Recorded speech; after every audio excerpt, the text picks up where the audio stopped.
इतना क्यों सताया मुझे? कब से तुम्हारी प्रतीक्षा कर रही हूं मैं। कौन है ये मायाविनी? मेरी प्रतीक्षा क्यों कर रही थी ये?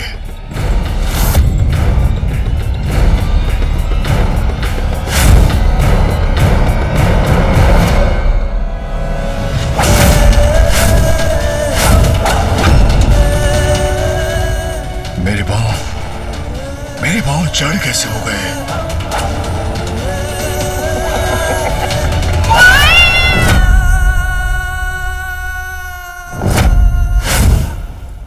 ये कैसा मकड़ जाल है? कौन है ये मायाविनी? देखा, तुम्हें अपने जाल में फंसा लिया ना मैंने।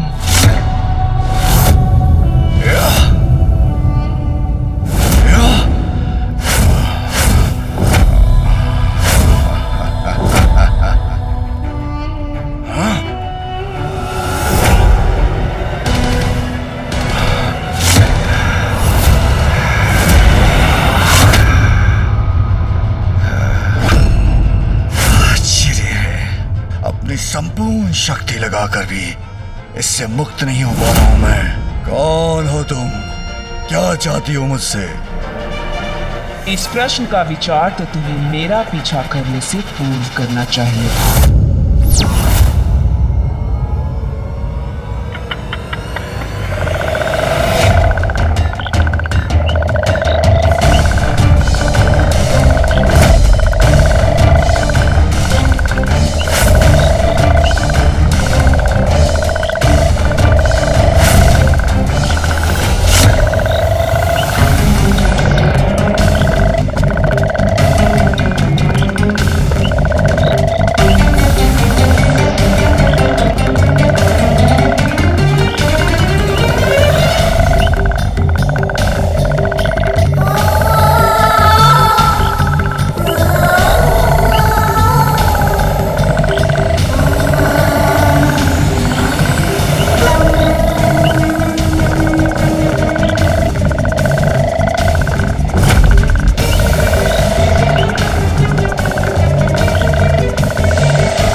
लक्षण है ये, कोई नहीं रोक सकता, कोई नहीं बांध सकता इन्हें।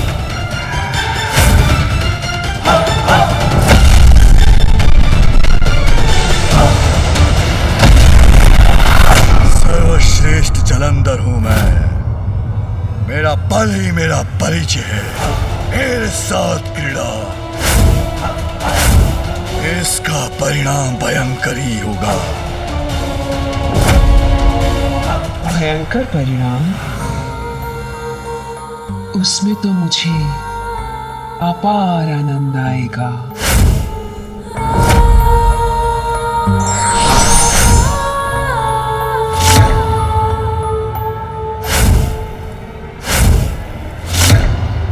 मैं ही करती हूं इस क्रीड़ा का आरंभ।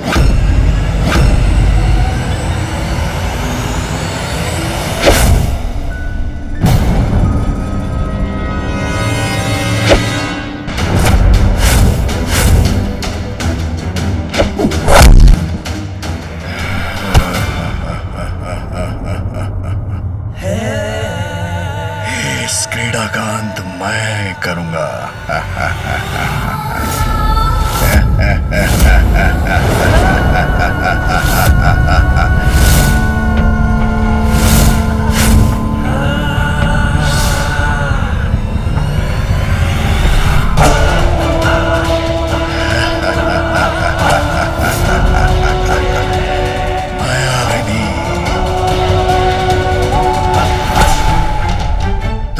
स्पर्श भी नहीं कर पाओगी।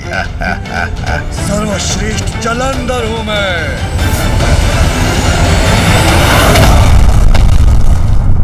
सर्वश्रेष्ठ जलंधर को अपनी माया से बांधने चली थी तुम।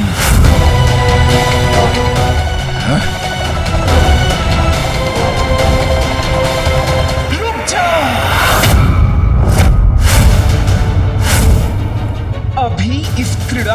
अंत नहीं हुआ है। तुम मेरे मुखपाश से बचकर कहीं नहीं जा सकते, सर्वश्रेष्ठ जलंधर।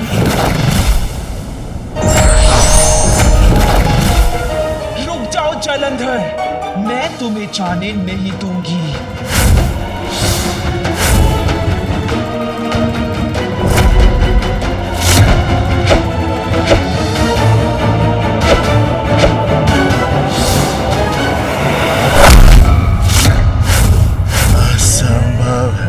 सर्वश्रेष्ठ जलंधर को रोक पाना।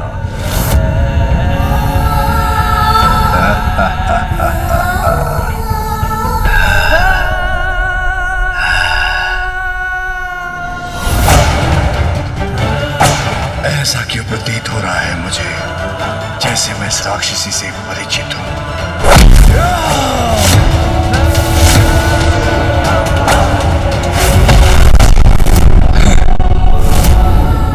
जो भी है विचित्र है, ये मायावनी है, अद्भुत है इसकी शक्ति।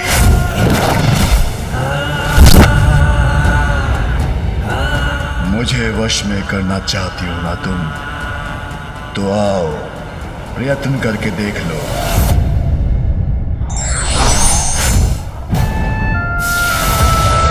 आ रही हूं मैं।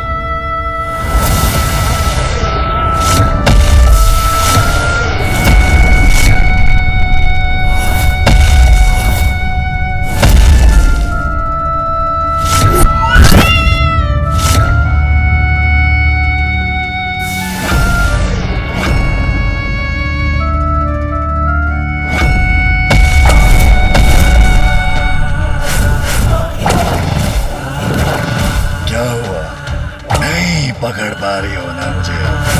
असाधारण हूं, सर्वश्रेष्ठ हूं, जलंधर हूं मैं।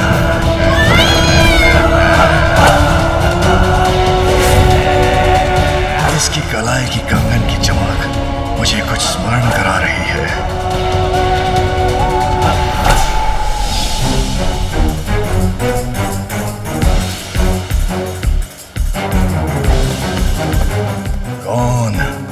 कौन थी वो बालिका?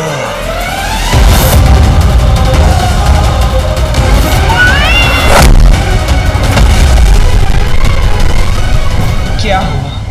मुझसे अपनी रक्षा नहीं कर सके ना तुम? लो, कर लिया मैंने तुम्हें अपने वश में। अब हुआ हमारी इस क्रीड़ा का अंत।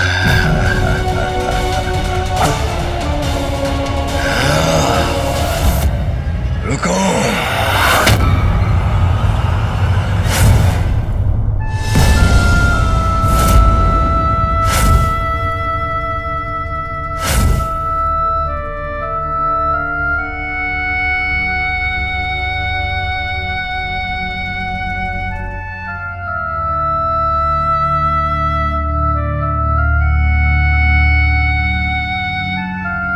ये कंगन तो मैंने पूर्व में भी कहीं देखा है।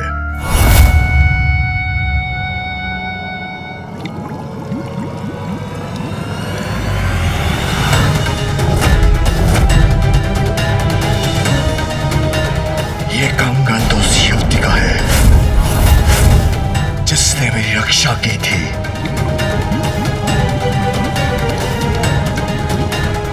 ये कंगन तुम्हें कैसे प्राप्त हुआ? क्या तुमने इस युवती का वध कर उसको अपना आहार बना लिया है? बोलो, मेरे प्रश्नों का उत्तर दो। बोलो, क्या किया तुमने उसके साथ? शांत क्यों हो? मेरे प्रश्नों का उत्तर दो।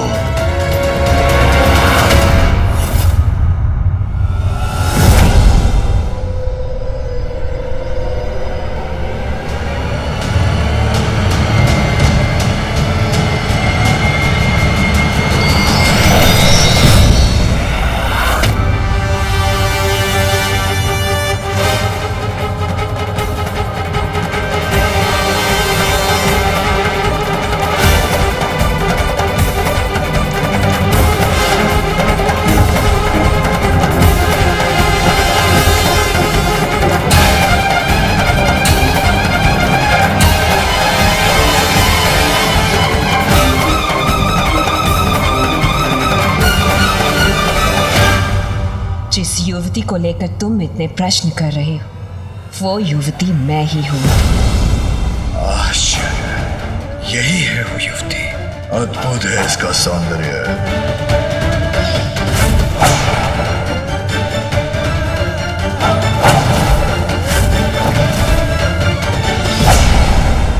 किंतु जब मैंने तुम्हें देखा था तब तो तुम साधारण सी युवती थी। तो अब तुमने ये रूप कैसे धारण किया? इतना परिवर्तन क्यों और कैसे? तुम्हारे लिए। ये सब मैंने सिर्फ तुम्हारे लिए किया है जलंधर। मेरे लिए? अर्थात? अपनी बाल्यावस्था से ही मैं सदा विष्णुदेव की भक्ति में लीन रहती थी। फिर एक दिवस मेरी दृष्टि तुम पर पड़ी और उस दिवस से मैं नारायण की भक्ति को छोड़कर तुम्हारी भक्त हो गई।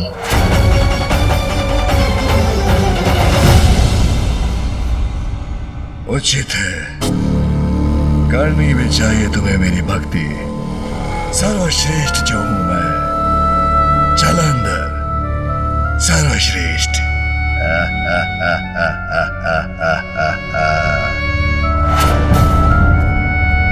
किंतु तुम्हारे पास तो मेरे लिए समय ही नहीं था। मैं तुम्हारी एक झलक के लिए ललायत रहती थी और तुमने मुझे देखकर भी अनदेखा कर दिया।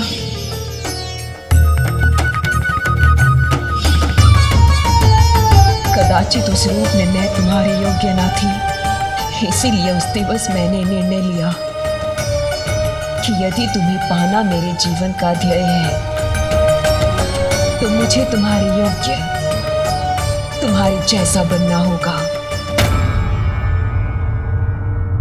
इसीलिए मैंने नारायण की भक्ति का त्याग किया और ये रूप धारण किया।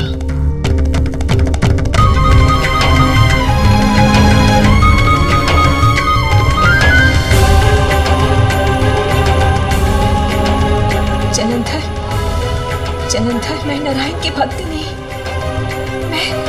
मैं तो केवल तुम्हें पाना चाहती हूँ। मैं वृंदा हूँ और मुझे ये वरदान प्राप्त है कि मेरे जीवित रहते मेरे पति की मृत्यु कभी नहीं हो सकती। अर्थात मेरे जीवित रहते तुम्हारी मृत्यु कभी नहीं हो सकती जलंधर। और तुम तो इतने बलशाली हो कि मेरी मृत्यु कभी होने ही नहीं दोगे। सोचो, हम दोनों साथ मिलकर समस्त संसार पर अनंत काल तक राज करेंगे। राज करेंगे।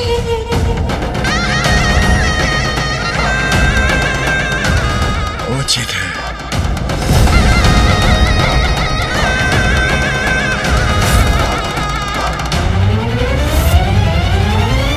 तब तो हमें शीघ्र विवाह कर लेना चाहिए। सर्वश्रेष्ठ कपट बुद्धि की स्वामिनी का विवाह तो सर्वश्रेष्ठ जलंधर से होना ही उचित है।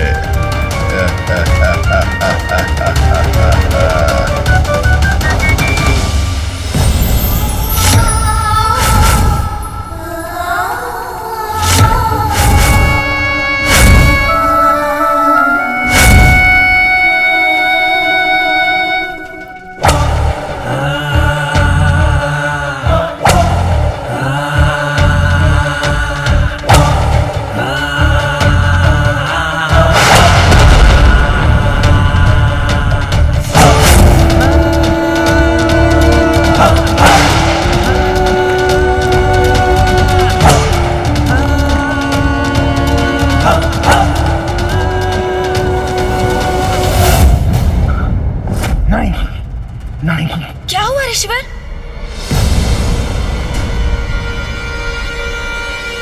ऋषि, अभी तक तो केवल जालंधर ही एकमात्र चुनौती था। अब उसके साथ एक और कपटी कुटिल शक्ति भी जुड़ गई है।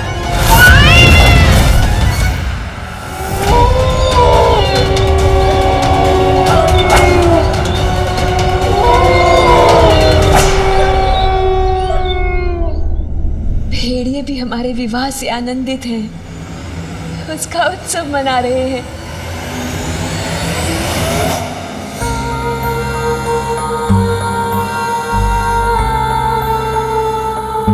अंततः जिससे मैंने प्रेम किया, जिसको पाने की लालसा रखी, अब पूर्ण रूप से उसका साथ पा ही लिया मैंने। कोई बात नहीं कर सकता वृंदा के पति का अर्थात सर्वश्रेष्ठ जलंधर। अब विचार कर रहे हैं आप?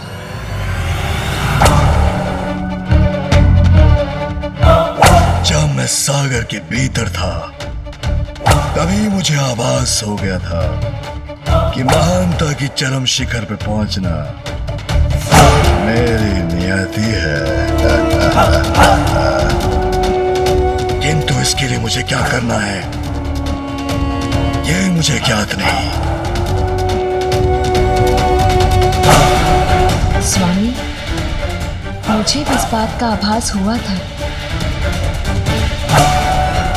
कि आप ही इस संसार के अधिपति बनने के योग्य हैं। पाताल लोक, देवलोक, सब पर आपका अधिकार ही आपकी नियति है। लेकिन स्वामी, उसके लिए हमें शुक्राचार्य के पास जाना होगा।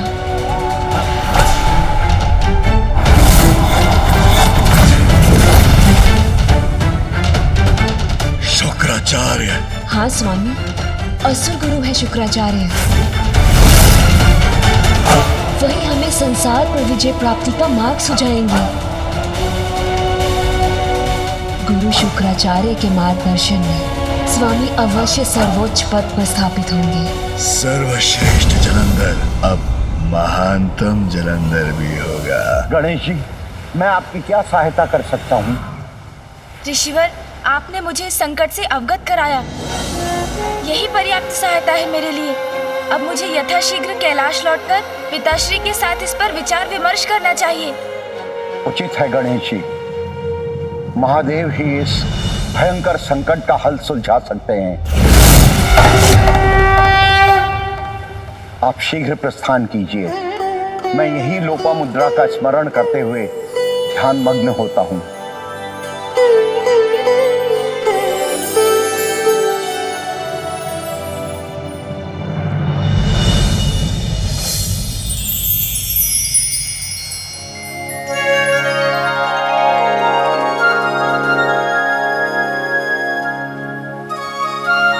देखिए ऋषिवर, माँ लोपामुद्रा नदी रूप में भी पुष्पों से आपका अभिवादन कर रही है। गणेश जी, लोपामुद्रा का त्याग तो अद्भुत था। मेरे लिए उसने राजभवन के सारे सुख त्याग दिए और आज इस रूप में भी मेरे प्रति समर्पित है, तो मैं उसका त्याग कर और कहीं कैसे जा सकता हूँ? ऋषिवर, आपका और माँ लोपामुद्रा का प्रेम तो अमर है। मैं आपको विश्वास दिलाता हूँ, समय आने पर माँ लोपामुद्रा सदैव प्राप्त होंगी। आप प्रतीक्षा कीजिए ऋषिवर। निकट भविष्य में जगत जननी के सर्वोच्च रूप माँ ललिता देवी का आविर्भाव होगा, तब आपको उनके दर्शन का लाभ होगा और उनसे ही आपको उनकी कथा और उनके सहस्त्र नामों का ज्ञान भी प्राप्त होगा। आपके माध्यम से माँ ललिता के सहस्त्र नाम उजागर होंगे और माँ लोपामुद्रा से पूर्वजों के उद्धार हेतु आपको संतान की प्राप्ति भी होगी।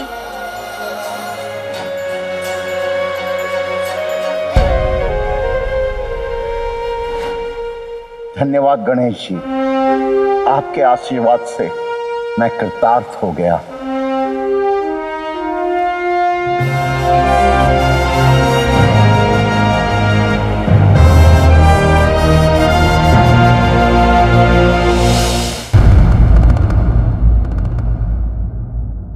पिताजी, जलंधर को लेकर ब्रह्मदेव की चिंता हमारी चिंता भी तो है। स्वामी, अब और प्रतीक्षा नहीं कर सकते आप। इस संकट का निवारण शीघ्र ही करना होगा।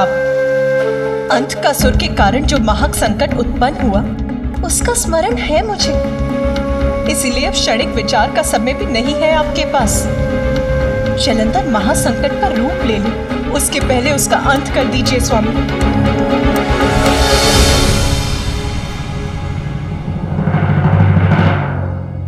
मेरी क्रोधाग्नि से अवश्य उत्पन्न हुआ है जलंधर। महासंकट भी बन सकता है, किंतु जिस प्रकार महिषासुर के पाप का घड़ा भरने के बाद उसका अंत किया था आपने, फिर मेरा अभी जलंधर का वध करना कहां उचित होगा? मैं ऐसा नहीं कर सकता महेश्वरी।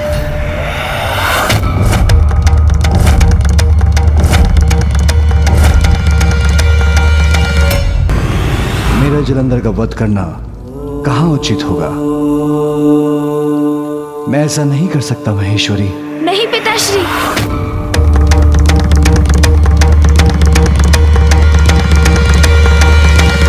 जिसका जन्म ही संकटमयी है उसे बढ़ने देना कदापि उचित नहीं। सर्वथा उचित है माँ का सुझाव। कृपया आप जलंधर का वध कर संसार को इस भावी संकट से मुक्त कराइए।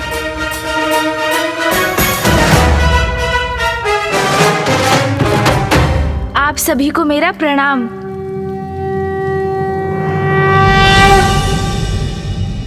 पिताश्री, ऋषिवर अगस्त्य ने मुझे बताया कि जलंधर अब अकेला नहीं, एक और कुटिल कपटी शक्ति जुड़ गई है उसके साथ। हाँ पिताश्री, जलंधर से उत्पन्न संकट और भी विकराल रूप धारण कर रहा है, फिर भी आप उसका अंत क्यों नहीं करना चाहते पिताश्री? अब आपने विलंब किया तो संसार का अनिष्ट हो सकता है स्वामी। पिताजी, इस संकट को तो आप यहीं रोक सकते हैं।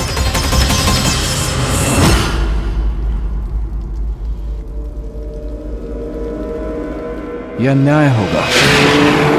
जब तक जलंधर सृष्टि के प्रति कोई बड़ा अपराध नहीं करता, मैं उसे कैसे दंडित कर सकता हूं?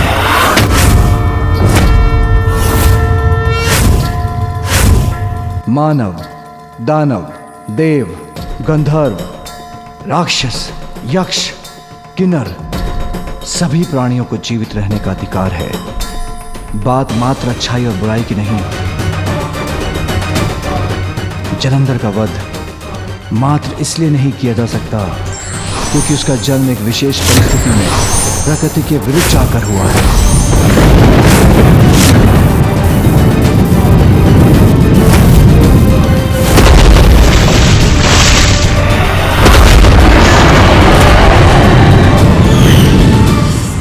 मैं सबको पर्याप्त अवसर देता हूं कि वो सत्य के मार्ग पर चले, किंतु अपने अवसर का दुरुपयोग करने वाले, निरंतर पाप करने वाले अतः स्वयं का ही अंत करते हैं। किंतु यदि उसने इस अवसर का उचित लाभ उठाया तो मुझे जगत पिता होने के नाते उसे सन्मार्ग पर चलने का अवसर तो देना ही होगा। यद्यपि उसकी नियति विनाशकारी है, किंतु यदि उसने अपनी इच्छा शक्ति से नियति को परिवर्तित कर धर्म और भक्ति का मार्ग चुना तो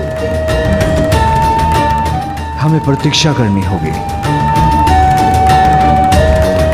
क्योंकि किसी के भावी पापों की आशंका से उसे दंडित नहीं किया जा सकता। इसलिए मैं अभी किसी का अंत कदापि नहीं कर सकता।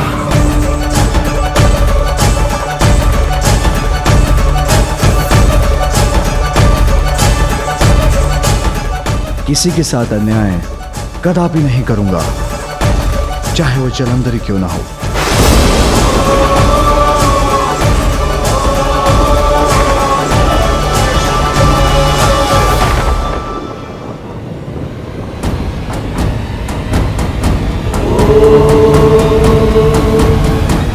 पिताश्री निर्णय ले चुके हैं, तो आप प्रतीक्षा करने के सिवाय और कोई उपाय नहीं।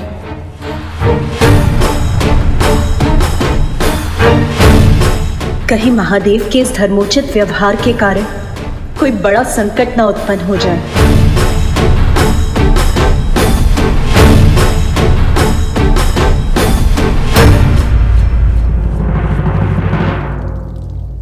प्रथम पूज्य गणेश जी, मैं आपका कृतज्ञ हूं। आपने दक्षिण को अकाल मुक्त किया।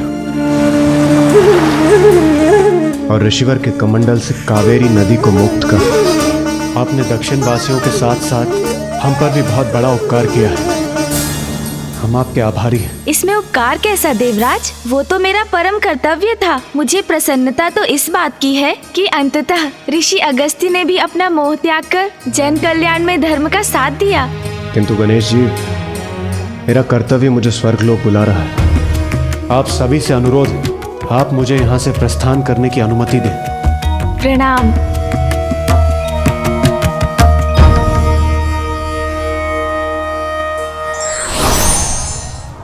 देवी पार्वती, अब हमें भी आज्ञा दें। पुत्र गणेश, आने वाले संकट के प्रति जागरूक रहकर उसके प्रति सभी को सावधान करना हमारा कर्तव्य था, जिसका निर्वाह हम कर चुके हैं। किंतु महादेव ने कहा है हमारा प्रतीक्षा करना ही उचित होगा, वही हमें करना है। कदाचित जलंधर कुमार्ग छोड़कर सन्मार्ग का ही चुनाव करें। उचित है फूफा जी, चाहता तो मैं भी हूँ कि ऐसा ही हो, किंतु यदि ऐसा नहीं हुआ तो मुझे एक बार पुनः पिताश्री से बात करनी चाहिए। प्रणाम फूफा जी। प्रणाम मामा जी। उचित कहते हैं पिताश्री, भविष्य में कौन कैसा व्यवहार करेगा कौन जानता है, किंतु दुष्ट की दुष्टता के प्रति सचेत रहना भी तो हमारा कर्तव्य है। उसमें असावधानी हमारे लिए हानिकारक हो सकती है।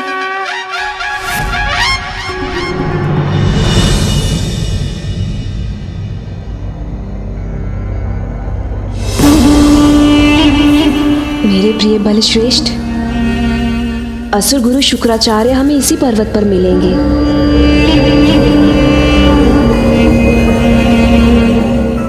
किंतु ये कठिन चढ़ाई पार कर हम उस शिखर तक पहुंचेंगे कैसे?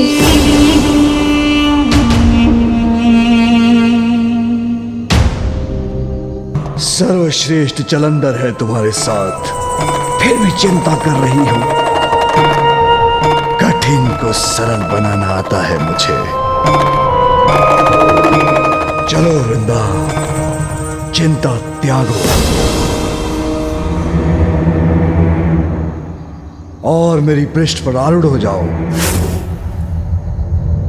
सर्वश्रेष्ठ जलंधर ले जाएगा तुम्हें इस पर्वत के शिखर पर।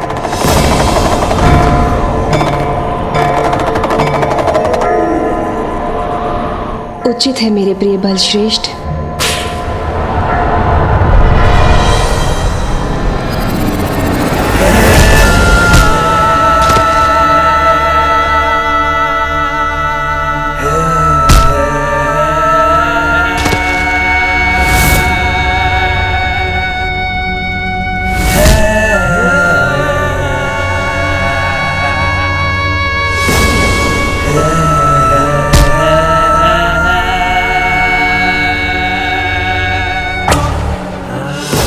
जो सर्वश्रेष्ठ जलंधर के मार्ग में आएगा, वो कितनी भी ऊंचाई पर स्थित क्यों ना हो, मेरे समक्ष झुकने पर विवश हो जाएगा।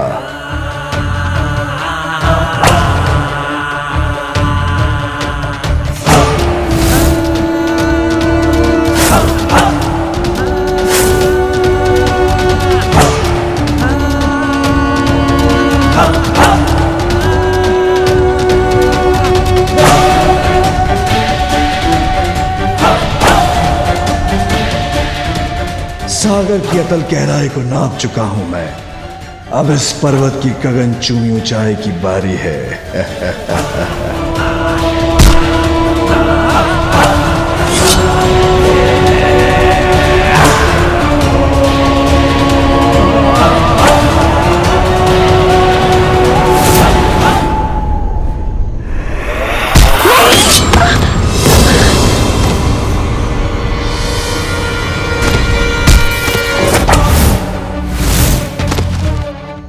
मुझे पूर्ण विश्वास है मेरे प्रिय बलश्रेष्ठ पर, कुछ नहीं होने देंगे मुझे।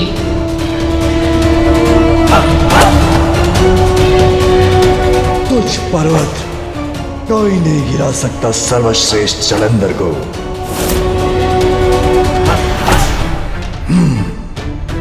ऐसी कोई बाधा नहीं जो सर्वश्रेष्ठ जलंधर को रोक सके। इस तुच्छ पर्वत का इतना दुस्साहस जो मेरे पथ में बाधा बने।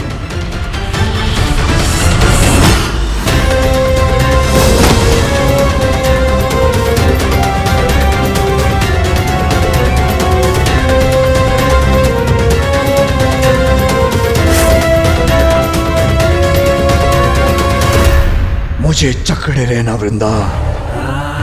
अवश्य मेरे बलश्रेष्ठ।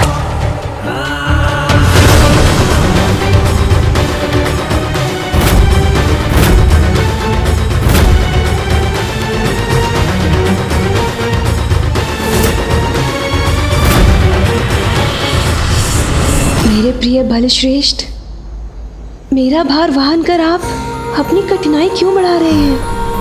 मैं आपका अनुसरण कर आपके पीछे पीछे आ जाऊंगी। नहीं वृंदा, मेरी पत्नी हो तुमने मुझे उस असुर गुरु शुक्राचार्य के पास जाकर उनसे मार्गदर्शन प्राप्त करने का सुझाव देकर मेरे प्रति अपना कर्तव्य निभाया है। तो अब मैं तुम्हारे प्रति अपना कर्तव्य निभाऊंगा। इस पर्वत के शिखर पर मैं ही लेके जाऊंगा तुम्हें।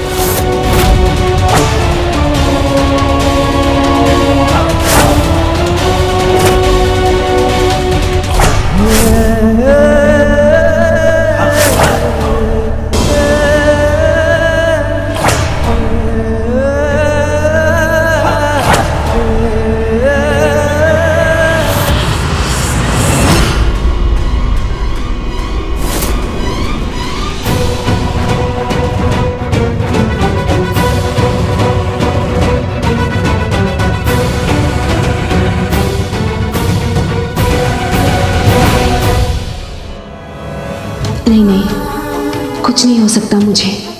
मुझे विश्वास है अपने बलश्रेष्ठ पर। वो हमें गिरने नहीं देंगे।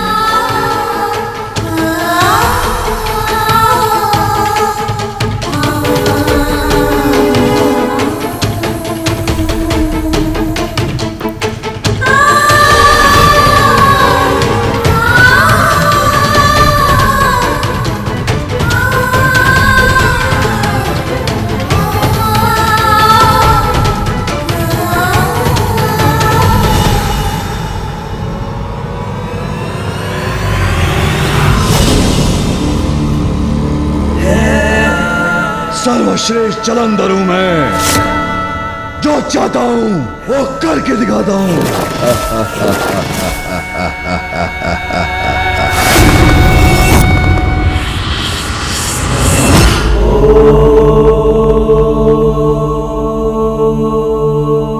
प्रणाम पिताश्री। मुझे क्षमा करें पिताश्री, मैं आपसे वाद विवाद करने की धृष्टता कदापि नहीं कर सकता। आपकी मान्यता है कि अवसर तो सबको प्राप्त होना चाहिए, वो तो ज्ञात है मुझे पिताश्री। और ये भी ज्ञात है कि अभी तक जलंधर ने किसी को हानि भी नहीं पहुंचाई है। किंतु जब से आपकी क्रोधाग्नि सागर में गिरी है, तभी से फूफा जी ब्रह्मदेव को संकट का पूर्वाभास हो रहा है। ऋषिवर अगस्त्य को भी भावी अनिष्ट का भान हुआ है पिताश्री। तो क्या इसके पश्चात भी हमें सावधान नहीं रहना चाहिए? सावधान रहना उचित होगा गणेश, किंतु पूर्वाभास के आधार पर किसी को दंडित करना ये उचित नहीं। पिताश्री, मैं आपसे पूर्ण रूप से सहमत हूँ कि दंड का अधिकारी तो अपराधी ही होता है, किंतु जलंधर की आसुरी प्रवृत्ति भी हमसे छिपी नहीं, जिसका अर्थ है उसका झुकाव अवश्य अधर्म की ओर ही होगा।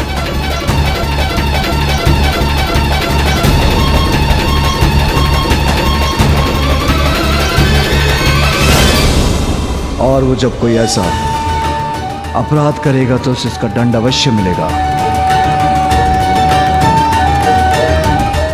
किंतु अभी हमारा प्रतीक्षा करना ही उचित है। गणेश, विपदा जब अपना शीश उठाएगी, हमें उसको मिटाने का उपाय भी अवश्य प्राप्त होगा। पिताश्री, नियति की अपार शक्ति को तो महानतम ऋषि और तपस्वी भी नहीं नकार पाते, फिर जलंधर तो एक असुर मात्र है। आप कहते हैं कि विपदा आएगी तब उसका समाधान ढूंढेंगे हम, किंतु पिताश्री, मुझे आभास हो रहा है कि विपदा तो हमारे समक्ष आकर ही रहेगी।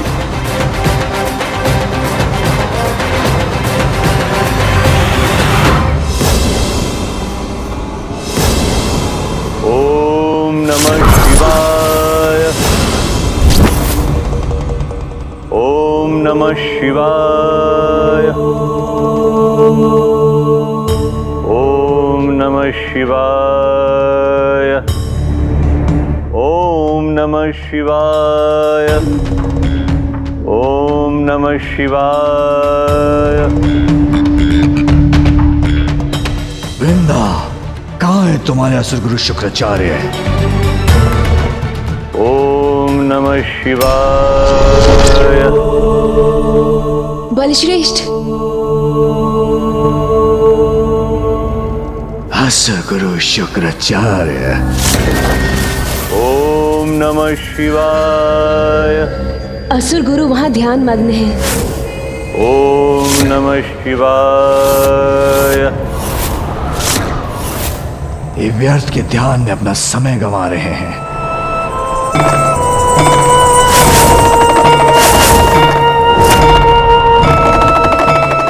ओम नमः शिवाय। ओम नमः शिवाय। ओम नमः शिवाय। असुर गुरु शुक्राचार्य, असुर गुरु शुक्राचार्य, असुर गुरु शुक्राचार्य।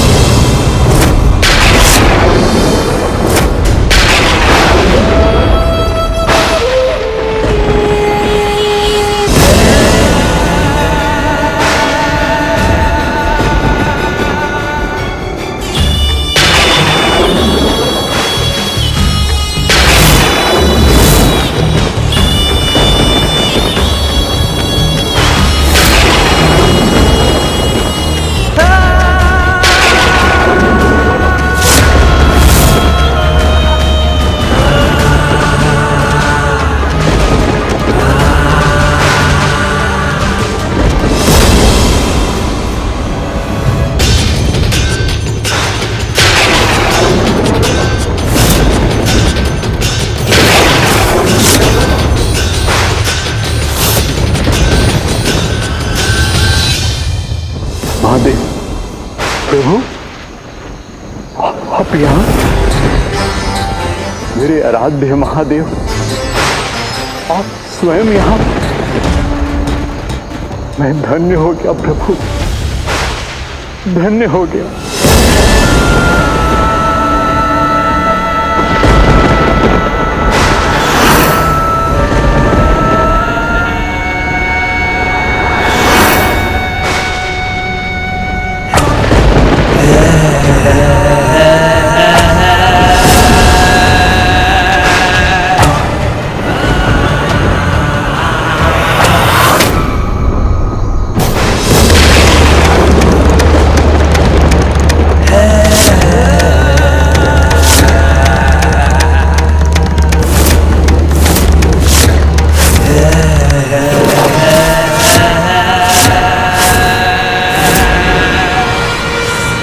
इतना बड़ा छलावा, वो भी मेरे असुर गुरु शुक्राचार्य के साथ।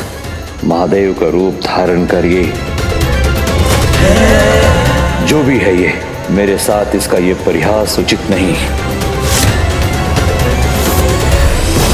आप ही हैं वो असुर गुरु शुक्राचार्य, जिनकी महिमा का गुणगान करते मेरी पत्नी की जीवा नहीं थकती।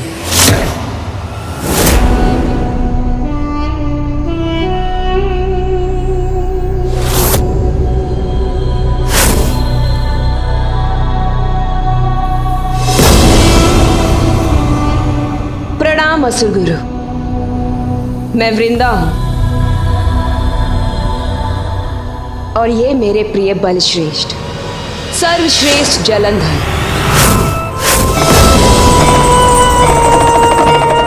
हम आपके पास यहाँ मार्गदर्शन के लिए आए हैं। अवश्य लेंगे मार्गदर्शन, किंतु सर्वप्रथम मुझे ये बताइए कि असुर गुरु आपने मुझे महादेव कह के संबोधित क्यों किया? कहिए, क्या मैं महादेव के समान दिखाई देता हूँ? यदि इसके मुख पर इन चिन्हों का विकार न होता तो कोई इसमें और महादेव में भेद ही नहीं कर पाता। कदाचित मैं भी नहीं। कौन है ये पाखंडी?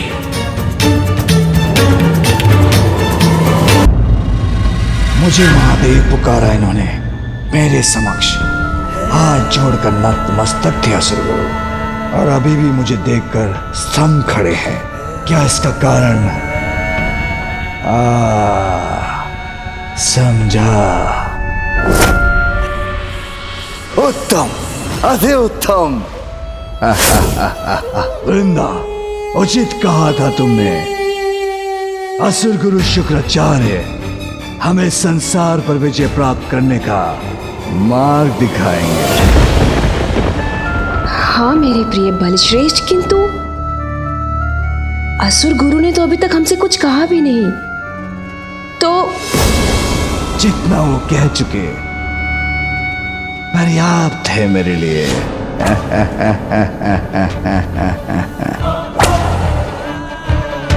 समस्त संसार पे विजय प्राप्त करने का मार्ग ज्ञात करने आया था आपके पास सर्वश्रेष्ठ जलंधर, किंतु वो तो मुझे स्वयं ही सूझ गया।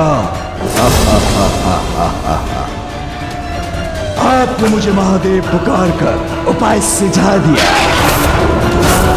नवीन शिव बनकर संसार के समक्ष आऊंगा, नवीन भगवान बनूंगा, और भगवान स्थापित होते ही संभवता संपूर्ण संसार मेरे अधीन हो जाएगा। नवीन भगवान होंगे मेरे प्रिय बलश्रेष्ठ। हाँ, उचित ही तो है। बलशाली है, बुद्धिमान है, साहसी है, सर्वश्रेष्ठ है, तो भगवान होने के सर्वथा योग्य है ये।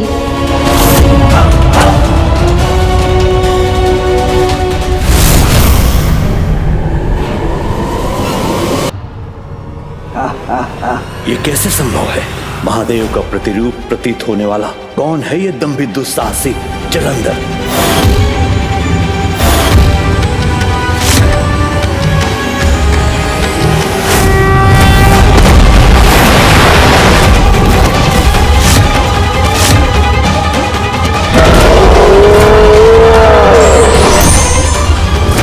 तो ये है इसका रहस्य।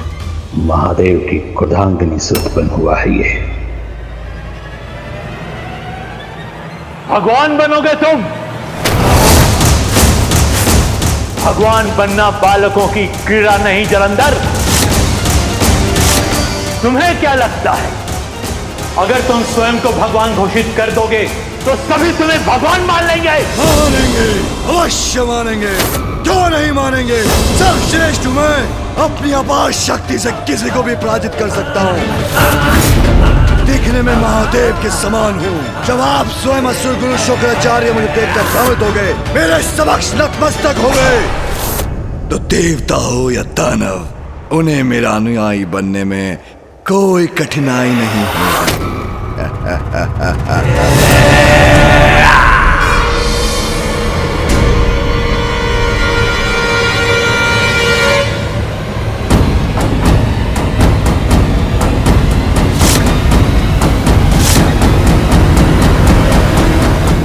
भूल है तुम्हारी, तुमने नहीं, तुम्हारे रूप ने भ्रमित किया था मुझे जलंधर। किंतु मेरा भ्रम टूट गया है जलंधर। तुम्हारा सत्य जान गया हूं मैं जलंधर।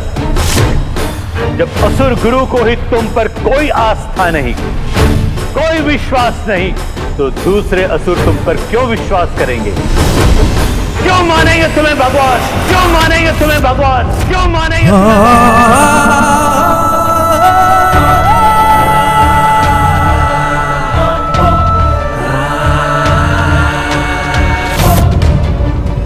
तो आप ही बताएं असुर गुरु, मेरे प्रति आपकी आस्था, मुझ में आपका विश्वास जागृत करने के लिए मुझे क्या करना होगा?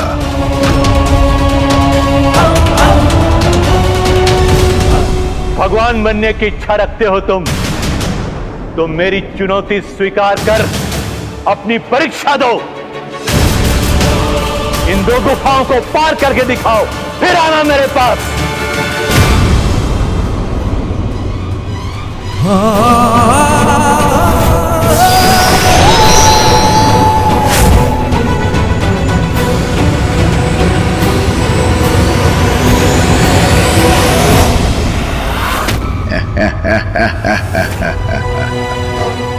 सर्वश्रेष्ठ जलंधर हूं मैं। किसी परीक्षा से पीछे नहीं हटूंगा। स्वयं को भगवान बनने योग्य प्रमाणित करके ही लौटूंगा। मेरे बल श्रेष्ठ, सावधान रहिएगा। मुझे आपकी बहुत चिंता हो रही है। कहीं वहां कोई संकट ना हो। वृंदा, चिंता वीरू करते हैं। तुम मेरी पत्नी हो, तुम्हें चिंता शोभा नहीं देता। और जब तक तुम जीवित हो, कोई भी संकट मुझे क्षति नहीं पहुंचा सकता। इसलिए यही मेरी प्रतीक्षा करना। मैं बस अभी गया और अभी आया।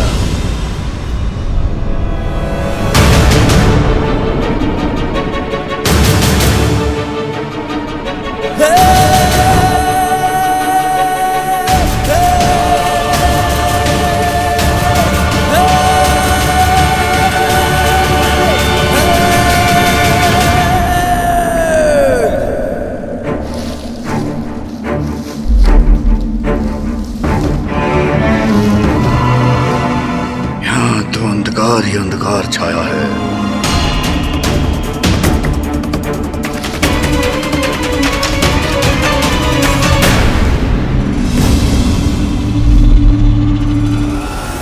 जलंधर, भ्रम जब भंग होता है तो वो सत्य उजागर होता है। वो सत्य जो कभी कभी भयानक रूप लेकर हमारी परीक्षा ले सकता है। क्या अपने सत्य को स्वीकार करने की क्षमता है तुम में?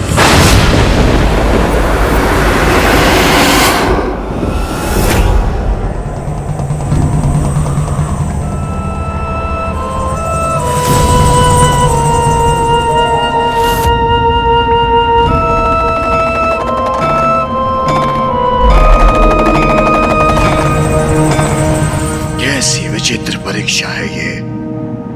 गुफा पार करने से कैसे प्रमाणित होगा कि मैं भगवान बनने योग्य हूं?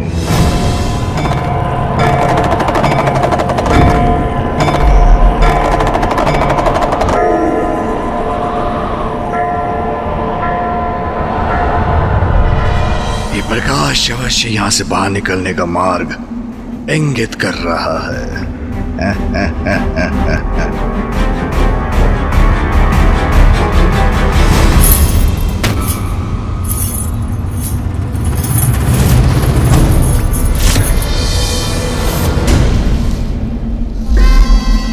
के इस अंधकार में कंगन की खनखनाहट। कोई और भी है यहाँ।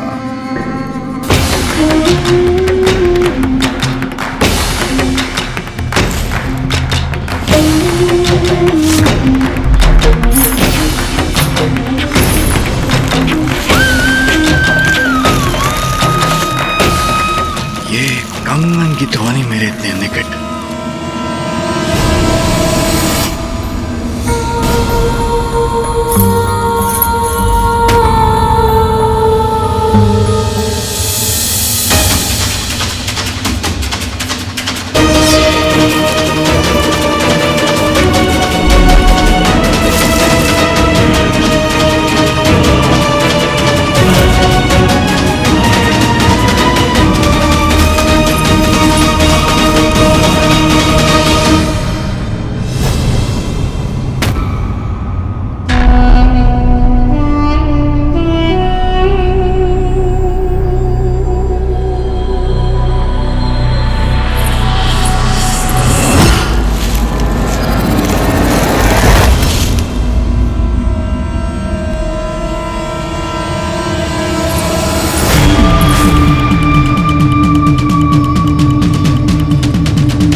तुम और इस गुफा में क्या कर रही हो?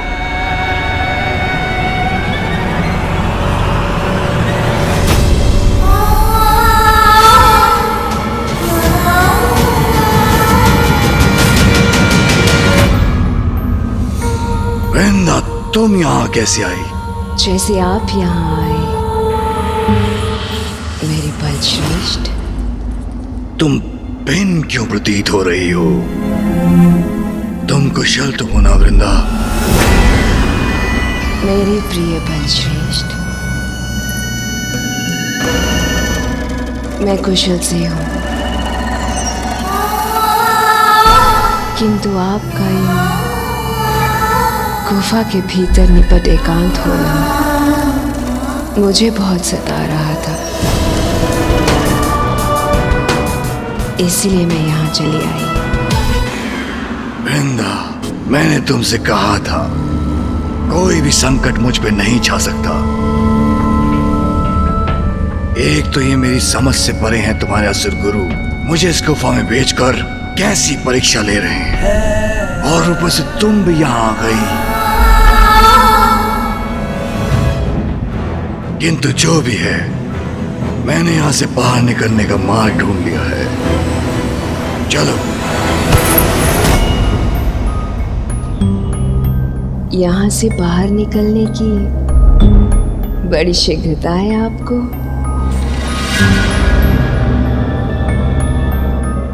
आपने इस गुफा से बाहर निकलने का मार्ग अवश्य ढूंढ लिया होगा, किंतु जो मैंने ढूंढा है वो इससे भी कहीं ज्यादा उत्तम है। आइए ना।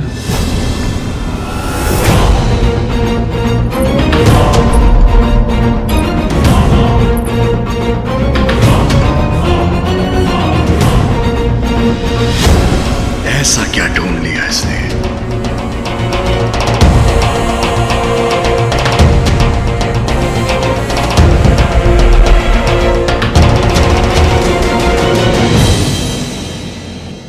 वृंदा, तुम मुझे कहां ले आई?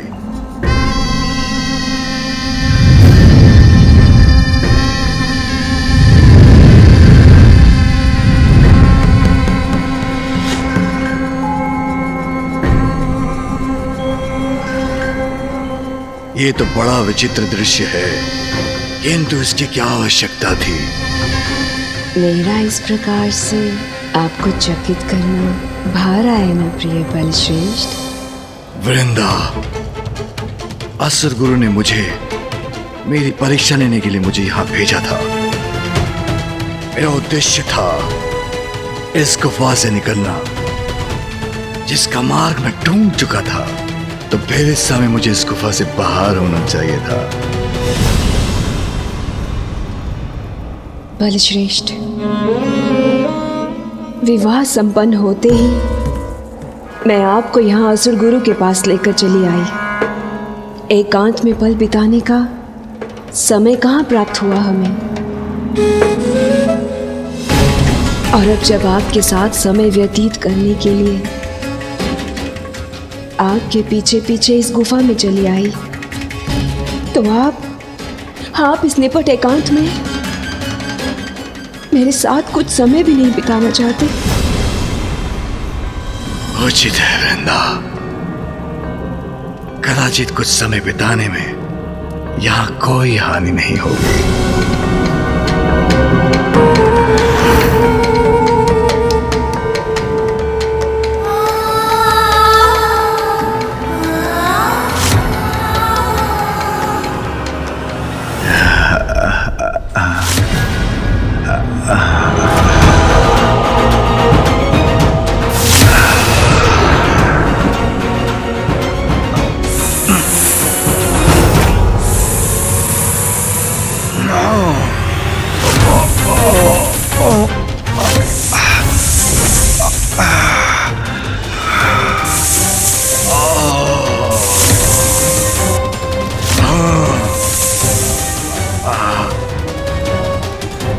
मैं ही वो संकट हूं जो तुम्हें लील जाएगा।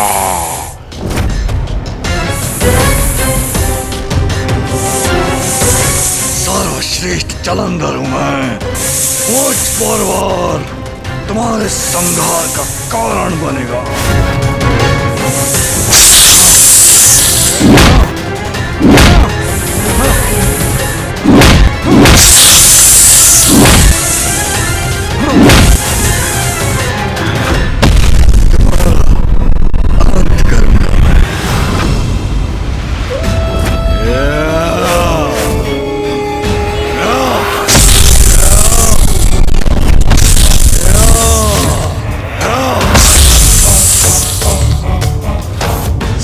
सर्वश्रेष्ठ जलंधर हूं मैं। हाँ?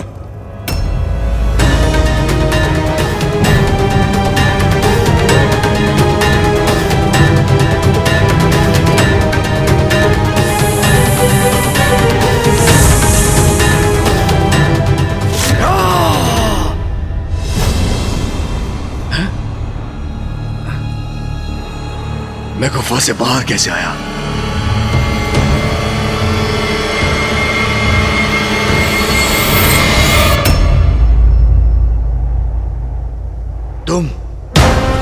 तुम यहां कैसे आई? और गुफा के भीतर अजगर बनकर क्या करने का प्रयास कर रही थी तुम?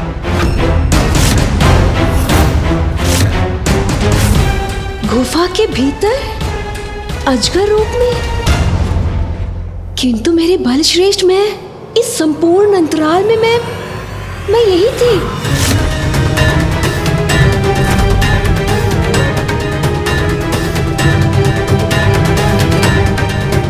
यदि ये यही थी तो गुफा के भीतर वो कौन थी जिसने अजगर रूप धरकर मेरा अंत करने का प्रयास किया था?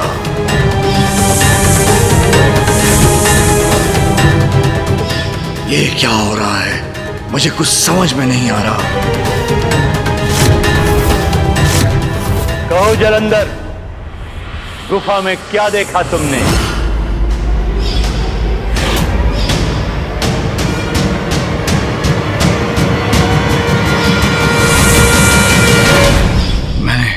मैंने देखा कि तुमने देखा एक मार्ग वहां से बाहर निकलने का। फिर तुमने देखी एक सुंदरी जिसने तुम्हें मोहित किया।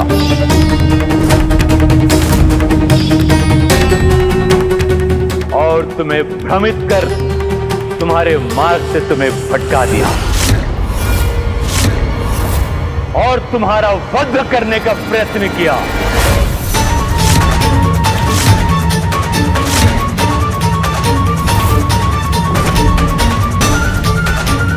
असुर गुरु वहां नहीं थे तो उन्हें कैसे ज्ञात है कि वहां क्या घटा था? तो क्या सब इन्हीं का किया धरा था? मेरी पत्नी की प्रेरणा से मैं आपसे मार्गदर्शन प्राप्त करने आया और आपने उसके द्वारा ही मेरे वध का भ्रम रच डाला। क्यों किया ऐसा आपने? बोलिए।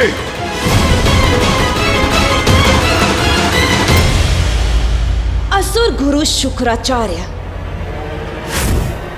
हम आपके पास यहाँ मार्गदर्शन के लिए आए थे, किंतु आपने हमारे साथ इतना द्वेषपूर्ण व्यवहार किया जिसके दंड स्वरूप मुझे मेरे प्रिय बलश्रेष्ठ को आपका वध करने के लिए प्रेरित करना चाहिए।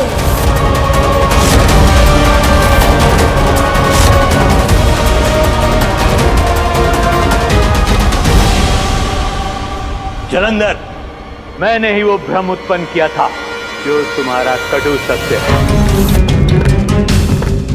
भविष्य में तुम्हारी पत्नी ही तुम्हारे लिए मारक संकट बनेगी।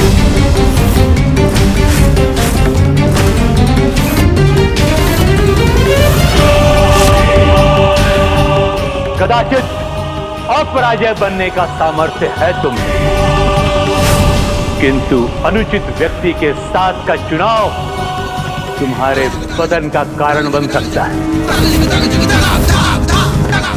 एक स्त्री ही तुम्हारे पतन का कारण बनेगी।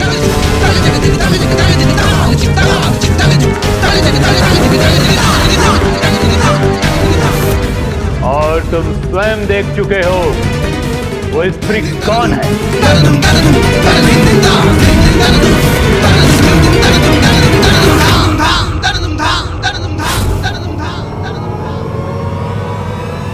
मेरा चुनाव अनुचित नहीं, सर्वथा अनुचित आपका एक कथन है, क्योंकि जब तक मेरी पत्नी जीवित है मैं अमर हूं, मैं सर्वश्रेष्ठ हूं।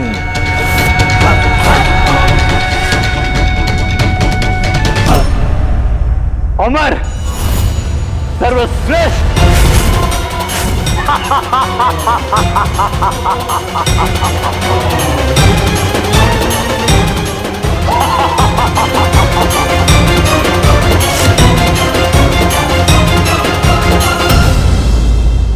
मैंने कोई प्रयास किया गुरुदेव?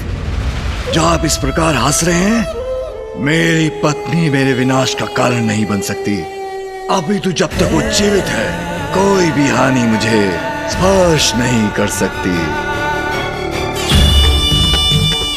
कैसे गुरु हैं आप जो मुझे मेरी पत्नी को छोड़ने का सुझाव दे रहे हैं? मैं ऐसा करा भी नहीं करूंगा, करा भी नहीं।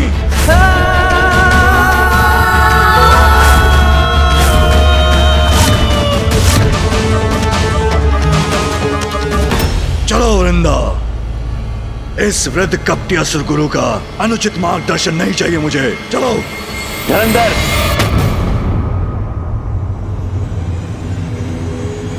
इतनी कठिनाई उठाकर मेरे पास आए हो तो दूसरी गुफा के भीतर भी जाके देख लो।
ये उस और किसकी प्रतिछाया है? ओम नमः शिवाय, ओम नमः शिवाय।